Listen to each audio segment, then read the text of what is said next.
Then you can edit whatever you need. Yeah, Yes, absolutely. excellent. Yes. Welcome to the Creative Ticket podcast, brought to you by Pacific Video.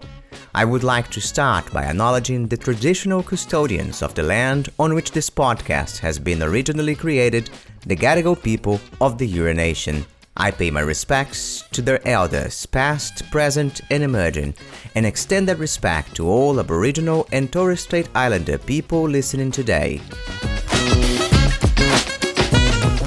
I am Geraldo Rodriguez, Sydney-based actor, writer, and director, and on this podcast I'll talk to artists from all over the world about their craft, their careers, inspirations, and insights. If you are an arts fanatic like myself, make sure to follow and subscribe so you won't miss out on new episodes. Paula Garcia is a Colombian actor living in Australia. She has worked in feature films, TV series, and theater. She has also lived in France, where she performed alongside actors such as Marion Cotillard and Jean Dujardin. Here in Australia, she is best known for playing Rosa in the TV series Bump, available on Stan. So first of all, Paula, thank you so much for being on the podcast. It's an honor to have you here. Thank you so much, Geraldo. Thank you. I would like to start by asking you, how did it all start? How did you become an actor? That's a funny story. Well, I think we actors something that we have from the beginning, since we're kids. But I grew up in Colombia, and I don't know about Brazil, but in Colombia, the arts are not very, like, if you're an artist, you're just gonna be hungry. That's the idea. So I never pursue anything in arts. I did the whole corporate job. So I graduated in France from political science and then management, and then I started working in fashion in Paris.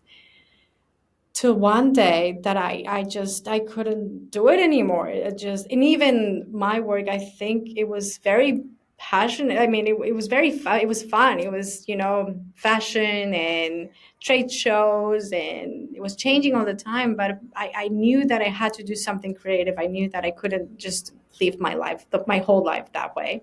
So it was like my late 20s. And I decided to, if I'm going to become an actress, I'm going to do it well. I'm going to, study for it. So I did 3 years of acting school at night while I was working in fashion, and I had my daughter. And I graduated, and then I started like everyone, short films, student films. And then we decided to move to Australia. And, it's being in the right place at the right time. They were looking for a Latina, and I was here, and it just... yeah, I got the role, and then, everything's history from then on. And that role you mean is Rosa in Bump? Yes, Rosa in Bump. Yes, they were looking for. It was actually maybe 4 months. No, 6 months maybe after we got here. It was 2020, beginning of 2020. They started the casting, and they launched like an open casting for all Australia. I got an agent. My agent asked me to audition for this role, but I saw the same role on Facebook. I said, like, oh, I'm not going to get this ever. There were 100 comments, everyone like tagging a Latina they knew. Oh, you should audition. I was like, oh my God, how many people are going to audition for this? But, I believe in the universe, and what is for you is meant for you. And I got the role, and here we are. Amazing. And I'm going to go back to your theater school. Yeah. Was it a drama school focused on acting? Was it stage acting or screen acting? It was screen acting. So when I decided to study, I obviously, it was a question, right? Because there's this big drama school in Paris that is really known, but they only do like classic theater for, I think, the first 2 years. And I wanted to take acting as something fun. I wanted to have fun. I didn't want to go to class every day feeling like a ball of nerves and, classical in French, because everything was in French. It was, doing Moliere, and I couldn't even understand half of the. My French is really good, but like old French is really hard, even for them. So I said, like, well, I'm not gonna do this if I'm just gonna be. It's gonna be like a torture. I want it to be fun, so I decided to go for the screen program, screen acting, and loved it. Yeah, absolutely loved it. And one of your first films was Little White Lies in 2012 to 2012, directed by Guillaume Canet, with Marion Cotillard, Jean Yeah. Dujardin, François Clouzet, Benoît Magimel, Gilles Lelouch, which are some of the greatest French actors of today. So that was one of your first roles. What was that experience like? Oh, that was before actually studying acting. That was something that, yeah. So I was looking for a job, and I saw this job. They were looking for a nanny to speak Spanish, and I just applied because I was in France. I need a job for the summer. And when I called, they said, like, "Oh yeah, actually, it's not really a nanny. It's like to act like a nanny in a movie." And well, I mean, you never know. Like, what kind of movie we're talking about? Like, you never know. Like, what do you mean a nanny on a movie? I need more information. Oh, you know what I mean? So they said, like, "Oh no, just come and audition, blah blah blah," and then say, like, "Oh, do you know Marion Cotillard?" Like, heard of her, yeah. So I did the audition. They loved it, and then I got the role. It's how to say it. It's a small role, but she's always there, like the nannies. No, she's always there. She's always present. Always with the family. I filmed like for 2 months on the south of France, and it was such an amazing experience to see everyone working. It was my first experience of a big feature movie. Actually, it was my first experience on set, and I cannot believe that I did it with two Oscar winners and something as big as a director as Guillaume Canet. And yeah, it was amazing. It was amazing. Excellent experience. I learned tons of how they prepare, how they work as an ensemble. No, it was great, and obviously it was one of the things in my life that made me, realize that this is what I want to do. That experience just marked my whole life. And how did it happen? How does that translate into other works that you've been into? Is it the way you arrive on set? Is it the way you concentrate? Is it the way you commit to the character? How does it influence you until this day? What I lived on the On that first continuation film. on, yeah. Well, I'm always very observant, so I like to see how Marion Cotillard, um, she was always in character. Maybe at that moment I couldn't understand really, because I didn't have the acting background, so I couldn't understand why she was smoking roll up cigarettes. And we got to talk, and she said, like, "Oh no, it's my character, so at the moment I'm doing it." And I was like, "Oh, well, what do you mean?" Because I didn't have that, like, a method that now I understand what she was doing. Um, and also for Jean Dujardin, he was always just having fun. He couldn't. I don't think any line of him was the good one. He was just there improvising, and I think I've picked some of the things that I lived, and I try to implement it in what I do now. Just, it was a great opportunity to be around those, like, big actors. They're already at another level. Amazing. And how do you yourself prepare for first for an audition and then for a character? um for an audition, I think it depends on how much time do they give you for the audition. You know how it is. We have live, and then you have to do this audition for tomorrow. Actually, after this podcast, I have to go and, film a self tape. I don't know, at 9 p.m. because. Good luck. Good luck. Thank you, thank you. Um, well, it's typical. You read the script, you try to identify the character as much as you can with the little information that they give you. I don't do like a huge background with when I'm auditioning, like of the character. I don't think about like where she will, where she grew up or where she lived. That I'll do if I get the job. But for the audition, is a little bit of, you don't have time. You don't have time. So really, it's about trying to know what is happening and trying to know the intention of your scene in every single sentence, and as much as I can learn the lines. I learn the lines I will say it as a robot, like Meisner maybe suggests to do it. Just know the lines, no sound, no intention, no intonation, as just words. Sometimes I take my phone and I record the lines as blah, blah, blah, blah, blah, very flat. And then when I have the words, I try to leave the scene, leave it in that moment. And whatever it comes in whatever intonation, if it goes up, if it goes down, is whatever I'm feeling at the moment that and whatever my partner, my reader is giving me as well. Amazing. That's how yeah. And does that work the same? Do you have the same approach for a role that you're actually gonna play in the movies or in a TV series? It does when you start, I think. But then, for example, let's take Bump, for example, that we are currently filming season 5. So every scene I have it with one of the main characters that it's been 5 years we've worked together, and I know how each of them work. So I know what I'm gonna get. Maybe, for example, if I know that I have a scene with Angus Sampson,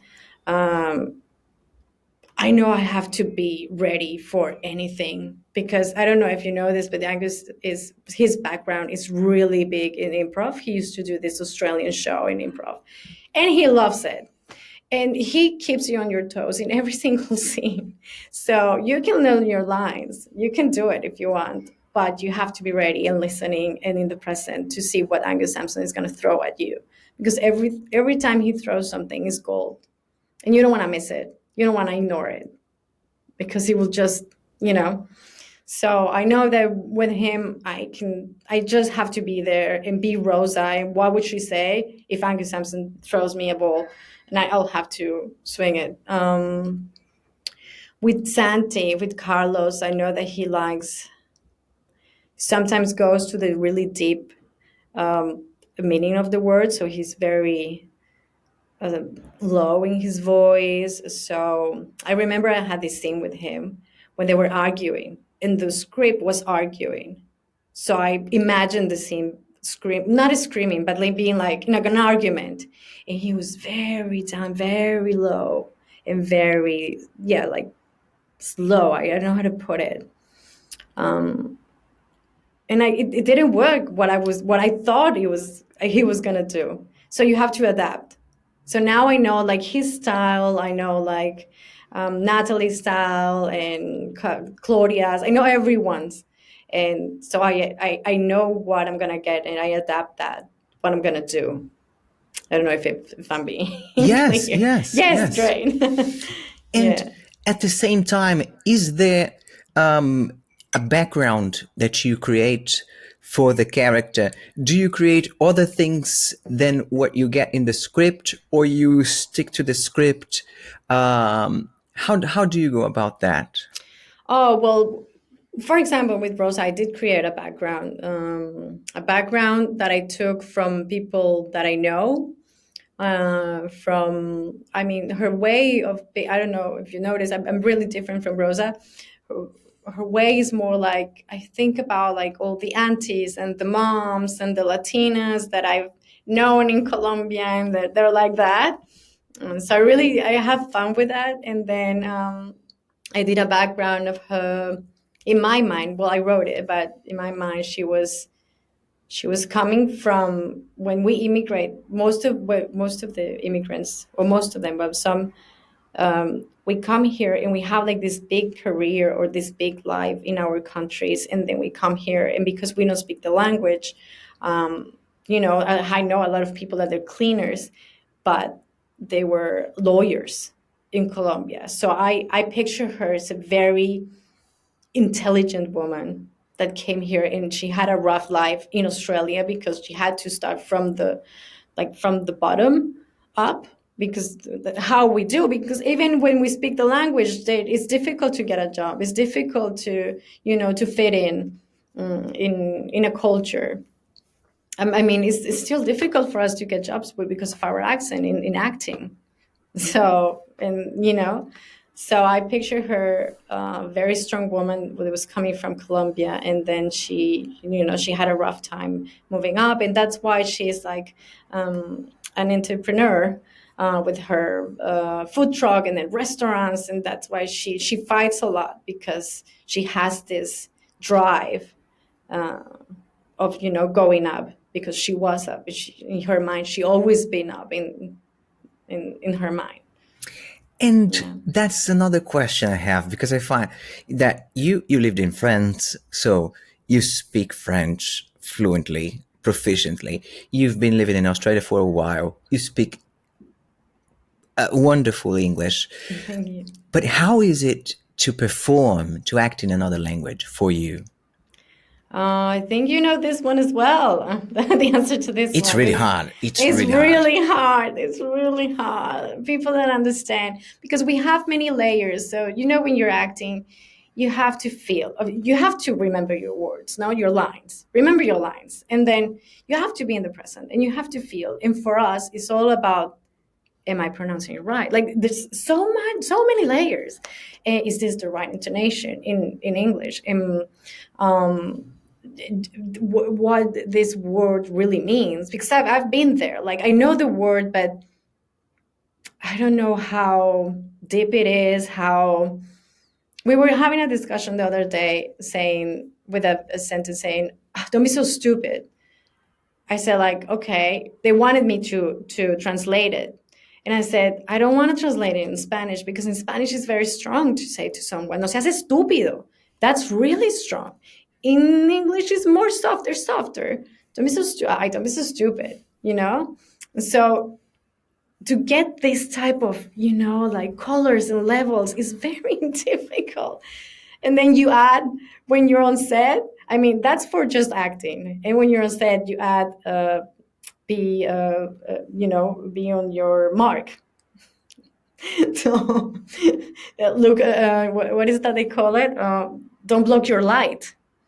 You don't block your light. Be on your mark. You're out of focus if you move from your mark. And then the movements. If you're having a tea, if you're opening a bottle,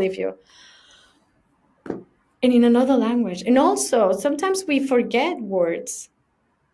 And when we forget the word, and how do we say it in our language or another language? And it's difficult to improvise as well. We would like to be more spontaneous, and it's very hard. It's really hard. Yeah. And do you have a method or a ritual or something that you do on a day-to-day life, on your daily life, to help you to get on set and be ready with, or something that even if you're not specifically rehearsing for that character, but a method for you to train yourself as an actor in a second language? Well, for pronunciation, I do diction exercises before going on set. When I'm learning my lines, I learn the lines, and then I try to learn them with a stick or a pen inside my mouth, and it does help. And then I do it on set. I have like a list of diction exercises that I do before going on set. But yeah, that's what I do. In order to learn lines, I try not to. Thank God that I've been the jobs that I've had have been really relaxed. So, and it's a Latina, so I can I have the luxury that I can not make mistakes, but change the words. I was saying to a friend in Amiga Mia, another podcast, that sometimes they think that we make mistakes because we don't speak the language. And I was trying to explain to the writers that actually our mistakes are because we think in Spanish and we translate, or we think in Portuguese and then we translate. For example, I have a Brazilian friend, and she always is saying in English, I like, instead of I like it. And I said to her, like, I know why you're doing that, because you're saying yo gosto, but you have to use the it in English, because otherwise it just feels weird. No one says I like for things. And she was like, oh yeah. Those are the mistakes. Those are the real mistakes that we make, because we're speaking in another language in our minds and we're translating. They don't come out of nowhere. So they And let me, yeah. do you try sometimes thinking in English or talking to yourself in English as a preparation for your roles, or not really? It's not that. No, I consider myself like I do think in English, and I do, yeah, at this point, and in French as well. I don't translate anymore. Amazing. It's just for my characters. I know they're not on my level, and yeah, and you also have to think about the accent when you, like, my audition today is they asked for a really thick accent, Hispanic accent, which I would say I will have to. I know how to do it, but I have to unlearn my English. So I have to go back. I've been trying so hard not to have an accent, and then so for this audition, I have to go back and say, like, oh no, I can't say this. I have to say this, and then try and then remember how is that a Hispanic person will say it, because I already unlearned that. So it's going back and forward, back and forward. Yeah. Amazing. Amazing. And I find that Rosa is such an intense character.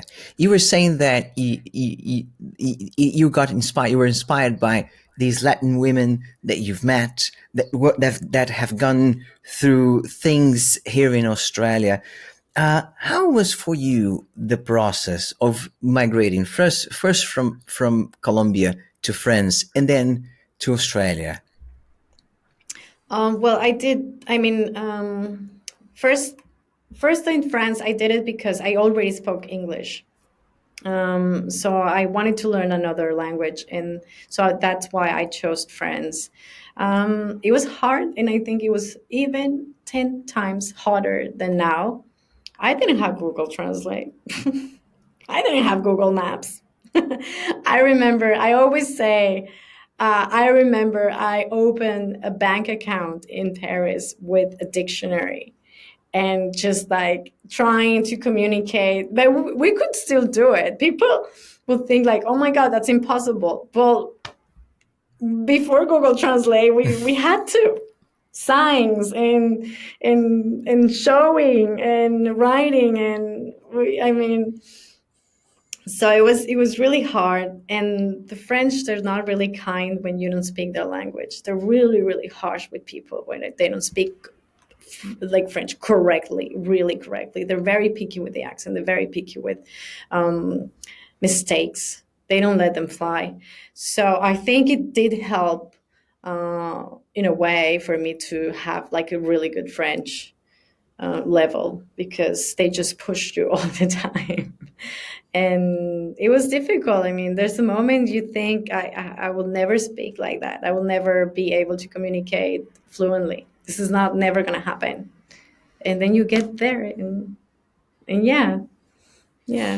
And do you find that it's not easy, but it is, you have a way with languages. It's easier for you to learn new languages, because it's incredible that you went to France, you performed in French, you studied acting in France, in French. You came to Australia, you changed it completely with a different accent, because the Australian accent is different to Yeah. other English Yeah. accents that we might be used to. Do you find you have a way with languages? Yes, I do. I do. I mean, it's obvious that we all have our strengths, and I'm very bad at math, very bad at physics and chemistry. never, never could get one right when I was at school, but I feel like I have a good ear and maybe memory for languages. And I like them. I like. At the moment, I'm studying Italian, not really by choice. My husband is like has the Italian passport, like some Brazilians have, and then I'm trying to get the passport, and they actually ask you to have a level of Italian. So I'm learning my fifth language, and but I enjoy it. I really enjoy it. For me, it's not a class, it's not torture, it's just like having fun, and yeah, I really like it. And do you have a specific set of goals for your career? Do you work on your career as something? Because I find that there is a difference between the actor's work and the actor's career. Sometimes we put all our focus on the work. So we learn new techniques, we go to different courses, we work on our accent. That's the work part. And there is the career that sometimes we have to do different things for the career to Yeah. develop and for us to have a proper acting career. How do you go about those two worlds? Well, what I really would like for my career is to be able to audition and be cast as what I would say like a normal character, which means not specifically someone from Latin America. Doesn't matter. Yes, I can come from Latin America. It's just that I see in the world, we all have accents. And it's not an issue. It's not like a thing. Like, oh wait, where are you from? Oh, and like I just to be able to audition in every single role without that my accent gets in the way. If you know what I mean. Sure. I Yes. feel like that is a little bit of our fight at the moment. Like we used to fight color, skin color. Like, oh no, how would you cast maybe someone from a darker skin color in the role of the president? That we passed that. We're already done that. Like a nation can be anything. Can be the doctor, can be the pool guy, can be. It doesn't matter because race doesn't matter. Now it's like accents. Like everyone is everywhere. We all have accents. Like why do we put people in cases and in certain roles just because of their accent?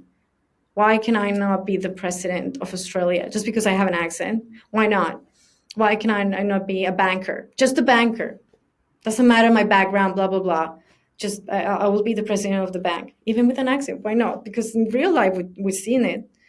So I think that I would love that to happen in my career, to be able to just be cast without but looking at race and accents, and because I don't think it matters. That's really interesting. I agree, 100%. I'm gonna go back a little bit into the experience in different movie sets. So you were in a big production, Little White Lies in France. You are now, I think, not recording, or you've already finished the recording the fifth season of Bump, which is also a big production. Can you tell differences between movie sets in Australia and in France? Yeah, actually, I was in another really big set. I think that was the biggest set. It's called 13 Lives. Um, it's a Hollywood movie that was here. They filmed it on the Gold Coast, but it was a film set, like a Hollywood film set, and it was just I don't know how many people were working on that. They recreate the cave, the Thailand cave here on the Gold Coast, and there were. I mean, the money is just like you think. I don't know how much money they're spending a day. And there were trucks of water because it was the monsoon, so we had to have the rain, and it was just insane. I don't know how many people. I'm very bad at maths, like I said, but hundreds of people working on set, hundreds of crew members. And then you have the French set is really different. In crew is really different as well. The French, they had a party every weekend. I remember. They divide like every weekend. One department had to have a party, makeup party, and the cast party, and the sound party, and that was good. And also they had a lot of money um, for that specific project. What I've noticed is because Bump is TV or streaming, the days are very ambitious. So on those two film sets, I don't know exactly, but I will say maybe they will film like maybe 4 minutes a day. I feel like Bump in every TV show. It's not a Bump thing. It's like TV and streaming. It goes too fast. We have to film like 10 minutes a day, which is insane. It's a lot. It's really a lot. And then it's sad because sometimes you feel like you don't get enough takes as an actor. Like maybe you will like to explore. And I think also directors feel like they will like to experiment with different takes, maybe different angles. And sometimes I feel like we only have time for do the wide, 1, 2, camera A, camera B, this angle, and then we have to move on. There's no other option. So I feel like there's a lot of like we have more projects right now, and as actors, it's insane. It's amazing, more opportunities to work, but the budgets get short, like get smaller. So it's a win lose win situation. Yeah, yeah. I will. Obviously, it's better or more enjoyable to work in the big budget productions that you get, heaps of takes and yeah. I see. I see. And in Australia, I imagine that you studied screen acting in France, but have you performed on stage in France as well? Or do you perform on stage? Is that something you enjoy? Or have you been focusing more and more on screen acting? Well, I did a little play here on the Gold Coast on stage. It is fun. I like the thrill. I'm really I get nervous with people. Performing in front of people it's not easy. And then you don't get many takes. You only get one. That's it. Which wasn't a problem, but I feel like the camera difference from other people, maybe it doesn't make me nervous. I just feel like it's an object. I really ignore it. I don't feel threatened. I don't feel nervous in front of a camera. I just don't care. I don't even know what my angles are. Like, I don't know which one is a good angle. I don't know. I'm just there in front of an object, and that object is capturing whatever I'm feeling or I'm trying to feel.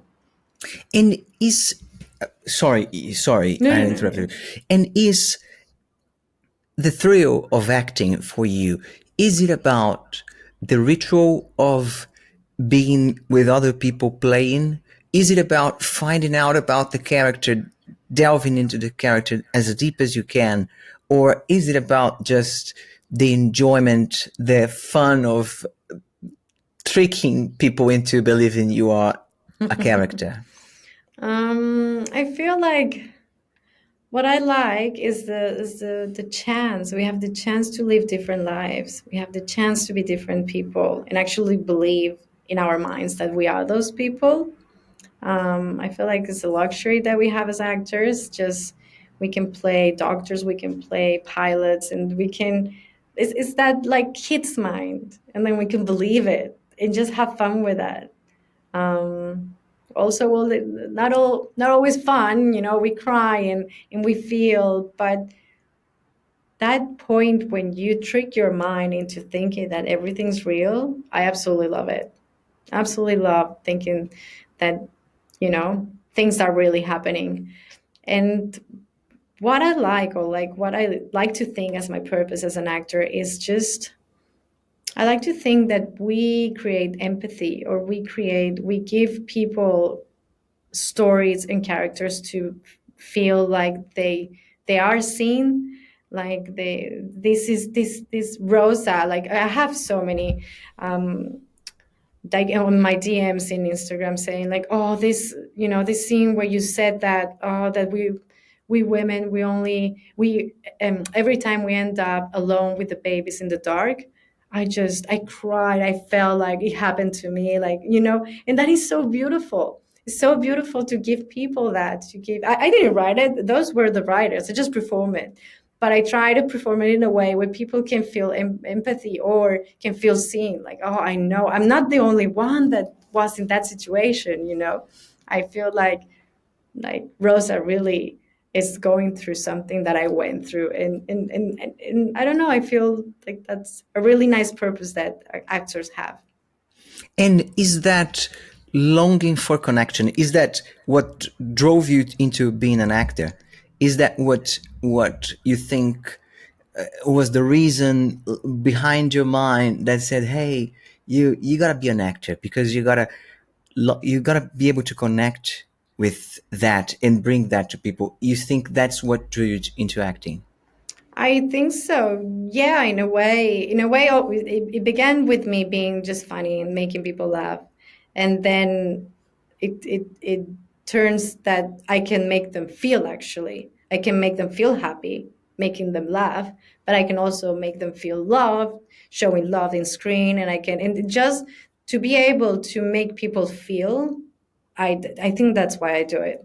That's why I do it. Yeah. And also because I enjoy it. I mean, thank God we have agents, because we could do this for free. Yeah. Yes, thank God we have them. Yeah. And how is it that because you are playing a Latin American character, and you come from a Latin American culture just as me, and I find that there are lots of differences, lots of similarities between Latin American culture and Australian culture. How do you go about traveling those two worlds? What were the things that you thought are very different to Colombia, and the things that you find that are similar to Colombia?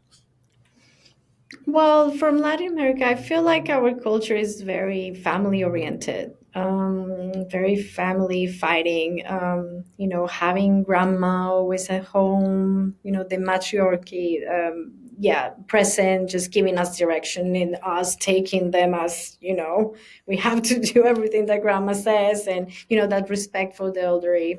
I feel like that's very, very Latin American.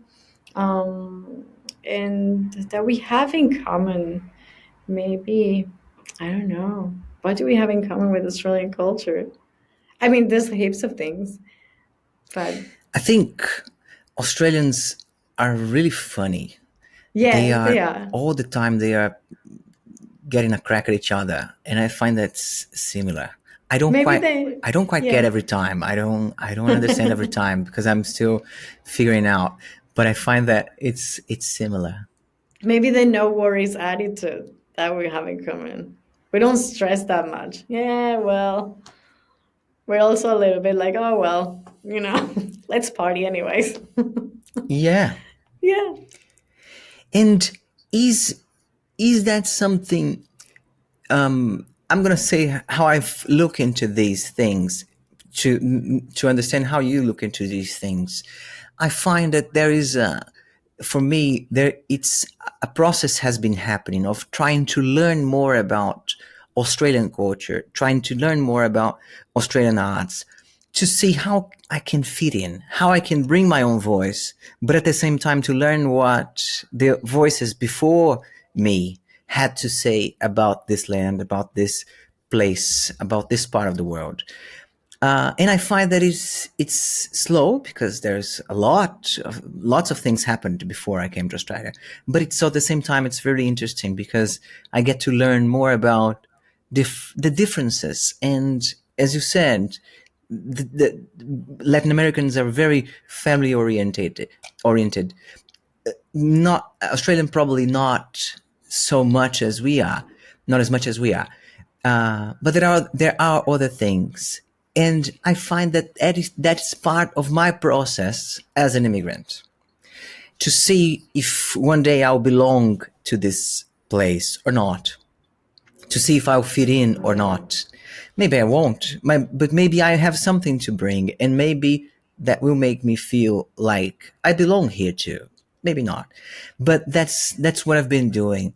I'd like to hear about what's your take on that process of immigrating. And you've done that twice. You went to France, and now you're in Australia. Yeah. Well, I feel like here, Australia is in a country of immigrants. Like, it's very new from the difference from France. France is just this like very old culture in values, that they date from, I don't know, from forever. But Australia is very new. So, and I feel like they have this conflict with immigration because they are immigrants as themselves. They were the aboriginals, and they came as immigrants. And now everyone in Australia, like, I don't know what's the percentage, but 50% of this population is immigrants from Asia, from Latin America, from Europe. Like, and even the Australians that were born here, most of them, their parents came from, I don't know, UK, Ireland. So it's an immigrant country. um I don't know how to explain it. I lived in France, and there was this tension between the French and the population that but they now had as immigrants, because it was the countries that they conquered before. So all the Arabic countries in South Africa and everything. So there was this tension there. So I wasn't like part of that tension. So I felt like I was more welcoming, like from the French, like, oh, you're Colombian, and they're very cultured, so they are like, oh yeah, this and that and coffee, and they knew a lot about Colombia and Latin America. I feel like here maybe immigration, not for everyone, but it's not their cup of tea. If I'm being honest, I felt racism, honestly, in Australia, living in Australia, that I never felt before in my life in any other country. And I feel it's because of that, like, tension in history of being a recent, a new country, and being them, the very immigrants, and just having this immigration from all over the world in such a short time. It's just very difficult to adapt for anyone. It's like you don't know where everyone's from anymore, and people like to put you in a box. It's like, oh, where are you from? Okay, so you're this, you're Asian, you're Latino, and I actually felt really happy when we won the ensemble award, because we were at the awards and they were talking about how now Australian television is showing more of the cultures that we have. Like, I see Latinos everywhere. I don't know why, everywhere. And I see one show or two shows showing Latinos in Australia. Why is that? We are absolutely everywhere. Like, you don't stop hearing Spanish in Australia. And so they have to, like, come to like at peace with that, I think so, with that And immigration. do you find that that is the thing that strikes you the most? Is the thing that uh, is the theme for you or for the country now, for this country? Yeah, well, I wasn't expecting it. Yeah, I wasn't expecting that. I didn't. I knew very little about Australia before coming here. If I'm being honest, I knew that there were, beautiful beaches and everything. I didn't know about the immigration and all the Aboriginal problems that they had in the past. So I'm still learning. I'm still shocked with some of the things that I see sometimes day to day. I think it's very different. Queensland is a little bit hotter than New South Wales or the rest of Australia. I feel like here is because of the history. I think there was a law that didn't accept immigrants in Queensland until maybe the 50s. So it's really new, and you can still feel it. There's a little bit of you there, and I'm here. So just don't. You can still feel it. And since you came to Australia, you always lived in the Gold Coast. I lived 1 year in Brisbane, but yeah, always in Queensland. Yes. It's interesting. I think that's one of the things I find, at least for me myself, because my experience has been the experience of a recent immigrant, and many things surprised me about Australia. And what still surprises me is the effort that people here are still putting to address issues like colonization, like opportunities for the Aboriginal people to express their culture, to live their culture, and also to integrate. I'm not sure if it's the right word, but all these different.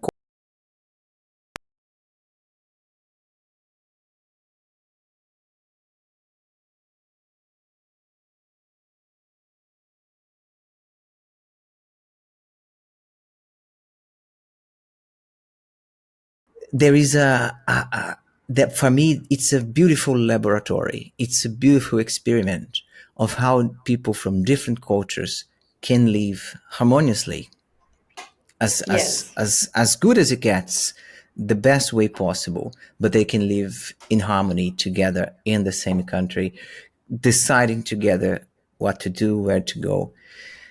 And I find it's really interesting. I fell in love with the things that the things that I see here, that effort that I see people putting to get these things right. Yes. I found it very curious as well when I got here. And I would like to hear more about the stage play you did. You did that play in the Gold Coast. Yes. And how was it? What was the play about? Sorry, I couldn't find I something maybe about that you've before. heard about it. It's called No Sex Please, We're British. No sex, Okay. please. We're British. Yeah, it's really funny. Wonderful, wonderful name. Yeah, I know. It was interesting for me. Well, first, I've been in stage before, but little stage, maybe like at school or something really little. This is what people are paying, so different. It was comedy. I've always felt like comedy is my comfort zone. So I was comedy. I auditioned and I got the part. It was one of the girls. Oh, it's a whole story. But what I liked, it was a very what they call like a quick comedy, like but things are funny because everything happens really quick. So it was like doors and coming out and then, characters going out and in and crossing paths, and I learned a lot. It's a lot of commitment. It's a lot of work. Yeah, I have a lot of respect for for actors that do theater. It's a lot of work, a lot of energy every night, and it is rewarding though because when you hear the laughs and when you hear, the applause, and every night is different. Sometimes, there's a joke, no one laughs, and then another night there's something that never was funny and everyone is just like laughing, and so it is a thrill. It is a thrill. I liked it. I don't think I have auditioned for theater maybe once or twice here, like for the Queensland Theater, but maybe one day. I mean, if the opportunity presents itself, I'll go for it. We Latinos, we say yes to everything. Yes, so yes. Yes, And then we figure yes. out. Amazing. I'm also curious about other creative projects that you might have, Paula? You had a background where you worked in the corporate world, related in a job related to the fashion industry, which is also a very creative industry, and a creative industry that has a lot of space to experiment. Do you have other artistic processes? Do you play an instrument? Do you write? Well, it's curious because at the moment I am writing for the first time. So I have one of my colleagues that I met on set of 13 Lives, Jane, and she's amazing. She already wrote. Um, she was the lead. She was the director of her own movie. She already sold the movie. I mean, she's an amazing woman. So she contacted me and said, like, look, I'm doing this project. There's 6 women. Each one of us is going to write 3 shorts of 5 minutes, and each short is one character, female character, and it's going to be war, sex, and war, sex, and love. So it's just 3 stories of these 6 women, and we're all gonna just like an ensemble of stories. I said, Jane, I've never written anything in my life. I can't. I don't know. It's just like you do it, and then we'll talk. So I tried writing, and it's funny because I come back to the same thing. Try writing, didn't I was blocked. I couldn't, because I thought, like, writing a script has to be, interesting, and the plot. What's the plot? What's gonna happen, even in 5 minutes? And I was stressed. And then I said, like, you know what? I felt I thought about like a funny situation, and then it just flowed. I was writing, like, I couldn't stop that, and I did my 3 shorts are funny shorts, which it goes well with everything because not all the other girls write like funny stories, and I think it's a great balance. And well, I had like great feedback from my little 3 scripts, so I'm very happy with that. I think I'm going to write more because I really did like it. I actually took a lot of inspiration from Bump and how the writers write. So I took that and so, like, oh, this is like the conversations that characters have and how they talk. And yeah, let's see if we can have it, in fruition really soon. We're looking for a budget. That's the part we all hate, but we have to do it. So we're after the budget to produce, but we have all the scripts now.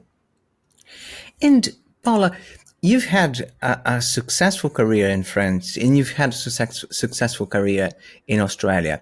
What do you think are the things that made you get to where you are today in terms of career? Oh, and maybe I constantly don't look to please people. I try to do whatever I think it's right and it will work.